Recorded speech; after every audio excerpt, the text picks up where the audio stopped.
महिलांना पण पडलाय तो 1500 ते 2100 रुपये कधी होणार आहेत? नाही, मला असं वाटतं की रेपिटेटेडली हा प्रश्न फार वेळा मीडियाच्या माध्यमातून सुद्धा विचारला गेला आणि ज्याचा उल्लेख आता विचारण्याचं कारण आहे अर्थसंकल्प आता नुकताच झालेला आहे. अर्थसंकल्पाचा अधिवेशनाचा खरं तर आता शेवटचे 2 दिवस आहेत आणि साधारणपणे अर्थसंकल्प सादर केल्यापासून राज्याचे मुख्यमंत्री फडणवीस साहेब असतील, उपमुख्यमंत्री अजितदादा असतील, शिंदे साहेब असतील, मंत्री म्हणून विभागाचे मी असेल, आम्ही सगळ्यांनीच या गोष्टीचा उल्लेख केला की आमच्या वचननाम्यामध्ये किंवा जाहीरनाम्यामध्ये आम्ही 2100चं निश्चितपणाने त्या ठिकाणी वचन हे दिलेलं आहे. आणि मुळात पहिली गोष्ट म्हणजे ही योजना यशस्वीरित्या राबवणं हे प्रथम तर प्राधान्य विभाग किंवा सरकार म्हणून आम्ही ठेवलं. आणि त्या संदर्भातला एखादी योजना ज्या वेळेला आपण आणत असतो त्यावेळेला त्याच्या अवतीभोवतीच्या अनेक गोष्टींचा आपण विचार करून ती आणत असतो. आणि कुठलीही योजना आणत असताना ती काही आपल्याला साधारणपणे 2-5 महिन्यासाठी नाही तर वर्षानुवर्ष ती योजना राबवायची या दृष्टिकोनातून ती आणली जात असते. त्यामुळे त्या संदर्भातला जो योग्य तो निर्णय आहे तो शासन निश्चितपणाने घेईल, सरकार घेईल. त्याच्या संदर्भातलं ज्या वेळेला नियोजन आणि प्रस्ताव हा सरकारकडून मागवण्यात येईल त्यावेळेला विभाग म्हणून आम्ही तो समोर ठेवू. सर्वप्रथम प्राधान्य आमचं हे आहे खरं तर की ती योजना यशस्वीरित्या राबवणं. ज्या 2.5 कोटी महिलांपर्यंत आम्ही पोहोचलोय त्या महिलांपर्यंत ही योजना अधिक सक्षमपणे म्हणजे फायनान्शियल लिटरसी त्यांच्यामध्ये आणणं, ह्या सगळ्या गोष्टी एकत्रितपणे आम्ही राबवतोय. आणि 2100 हा त्याच्यातला एक भाग आहे. फक्त 1500 देऊन थांबायचं नाहीये का 2100 देऊन थांबायचं नाहीये. ते 2100चे त्यांना किंवा 1500चे 15,000 किंवा 21,000 किंवा 1.5 लाख किंवा 2 लाख कसे करता येतील यासाठीचा संबंध म्हणजे ह्या योजनेची आकारणी आहे. त्याच्यामुळे 1500-2100 शेवटी सरकारने ठरवलं तर कालांतराने ते होणारच आहे, त्याच्यामध्ये काही दुमत असण्याचं कारण नाही. पण एखादी स्कीम ज्या वेळेला आणतो ती स्कीम आपण फार दूरदृष्टीने आणलेली असते. त्याच्यामुळे त्याच्यामध्ये फक्त तो लाभ त्यांच्या महिना टू महिना त्यांच्या खात्यामध्ये जाणं या व्यतिरिक्त त्यांना आर्थिकरित्या त्यांना सक्षम करणं म्हणजे फायनान्शियल लिटरसी त्यांच्यामध्ये आणणं हा त्या योजनेचा एक मूळ गाभा सुद्धा. फायनान्शियल लिटरसी तुम्ही म्हणता हा मुद्दा फार महत्वाचा आहे. मी थोड्या वेळाने पुन्हा त्या मुद्द्यावरती येणार आहे. पण तुम्ही आता उत्तर देताना बोललात की पूर्ण तयारी करून अभ्यास करून मग योजना आणावी लागते. तुम्ही इलेक्शनच्या आधी ही योजना आणली, सरसकट महिलांना पैसे दिले आणि नंतर मग निवडणुका झाल्यानंतर तुम्ही पुन्हा सत्तेत आल्यानंतर तुम्ही निकष लावले आणि निकष लावल्यानंतर तुम्ही सांगितलं ज्या महिला आधी निकषात बसत नव्हत्या त्यांना आम्ही आता पैसे देणार नाही. तुम्ही त्यांना वगळून टाकलं, ठीक आहे. पण मुद्दा हा इथे उपस्थित होतो की ज्या महिलांना निकषात बसत नसताना पैसे दिले गेले ते परत घेतले जाणार आहेत का? कारण त्याच्यावरती उद्धव ठाकरे गटाचा आरोप आहे की हे कॅश फॉर वोट आहे. आणि सगळ्यात महत्वाचा मुद्दा मला हा विचारायचा आहे तुम्हाला की अशा प्रकारे टॅक्सपेयरचा पैसा निकषात न बसणाऱ्या माणसांना सरकार देऊ शकतं का? त्यांच्याकडे तसे अधिकार आहेत का? मी तुम्हाला एक साधा आकडा सांगते. 9 ऑक्टोबरला आम्ही शेवटचं डीबीटी आचारसंहितेच्या आधी केलं होतं.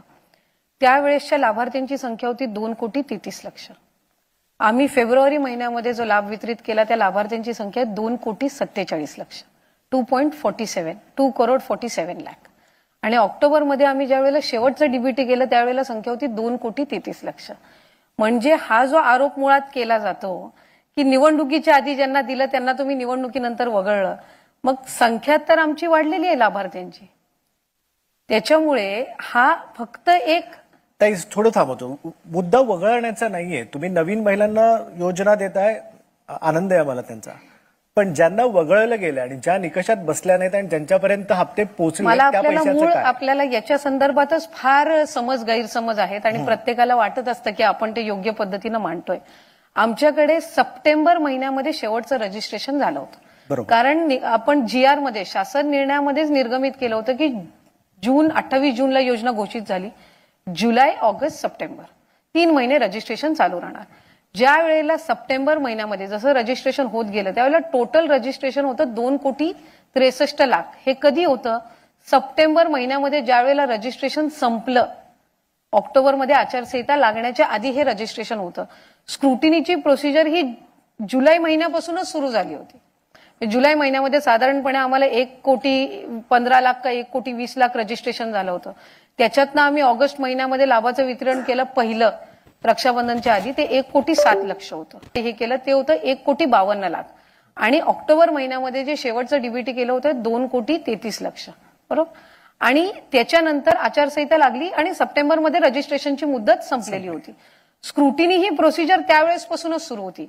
आत्ताही मी आपल्यालाही विचारेन की आम्ही शासन निर्णय जो निर्गमित केलेला आहे शेवटचा, निवडणुकीच्या आधीच निर्गमित केलेला आहे, त्याच्यानंतर एकही निकष जे ओरिजिनल शासन निर्णयामध्ये आहेत शेवटच्या, त्याच्यातला एकही निकष हा बदलण्यात आलेला नाहीये.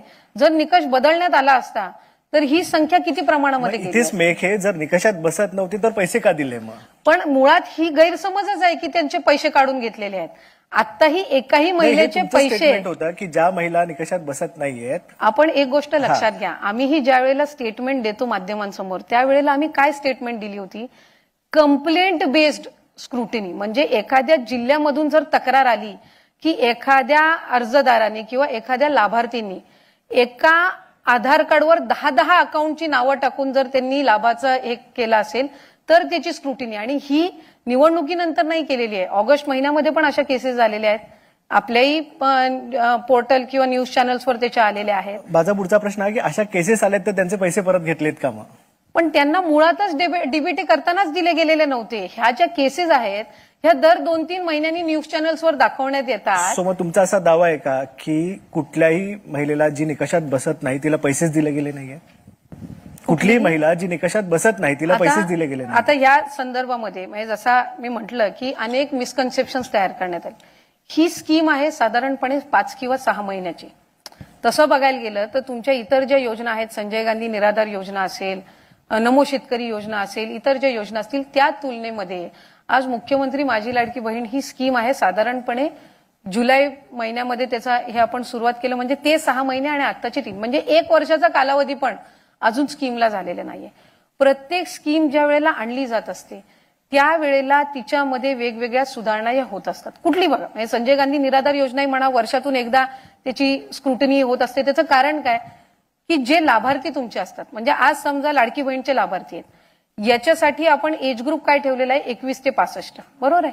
तर दर महिन्याला काही लाभार्थी अशा आहेत ना जे 65च्या वयाच्या पुढे जात असतात, त्या ऑटोमॅटिकली योजनेच्या बाहेर पडणार. काही अशा आहेत की त्याच्यामध्ये निकष काय की ती महिला राज्यातली असली पाहिजे, राज्याची नागरिक असली पाहिजे. अशा अनेक महिला आहेत की त्या लग्न होऊन दुसऱ्या राज्यामध्ये जातात, तो बाय डिफॉल्ट स्कीम मधनं बाहेर जाणार आहेत. हे शासनाने काढण्याचा विषय नाही आहे, ही प्रोसिजर बाय डिफॉल्ट होणार आहे. एखादी जर महिला सरकारी नोकरीमध्ये लागली तर ती ह्या योजनेमध्ये पात्र राहणार नाहीये, ही बाय डिफॉल्टच आहे. हे तुम्ही विधानसभेमध्ये सुद्धा सविस्तर उत्तर दिलं आणि मी ते सुद्धा ऐकलंय. पण मुळात मुद्दा तोच उपस्थित राहतो की खरंच मग निकषात न बसणाऱ्या बायकांना पैसे दिले गेले आहेत का? सरकारकडे नेमकी आकडेवारी काय आहे? ते मुळात हा विषय कधी आला? ज्या वेळेला विधानसभेच्या निवडणुकीनंतर, विधानसभेच्या निवडणुकीच्या कालावधीमध्ये विरोधकांनी ज्या वेळेला आरोप केले की एकदा विधानसभेची निवडणूक झाली की ही योजना बंद पडणार, हा नरेटिव्ह पहिला मुळात सेट करण्यात आला. ज्या वेळेला डिसेंबर महिन्याचा आम्ही लाभ वितरित केला त्यावेळेला 2,45,00,000 महिलांना तो वितरित केला, म्हणजे तरी तो ऑक्टोबरच्या आकड्यापेक्षा जास्ती होता. याचा अर्थ असा की त्यांना त्यावेळेला लक्षात आलं की स्कीम आता काही बंद होत नाही.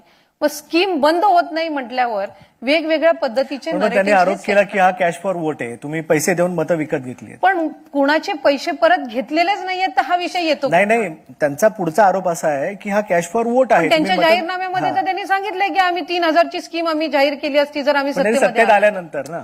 पण बेसिकली नाही आले हा भाग वेगळा झाला. कुणाचे पैसे परत घेतलेलेच नाहीयेत तर हा विषय येतो. नाही, त्यांचा पुढचा आरोप असा आहे की हा कॅश फॉर वोट आहे. त्यांच्या जाहीरनाम्यामध्ये तर त्यांनी सांगितलंय की आम्ही 3,000ची स्कीम आम्ही जाहीर केली असती जर आम्ही सत्तेत आल्यानंतर ना. पण बेसिकली नाही आले हा भाग वेगळा झाला. करताना दुसरे करतात तर ते चुकीचं, आपण करतात ते बरोबर, असं कसं असू शकतं? कारण एका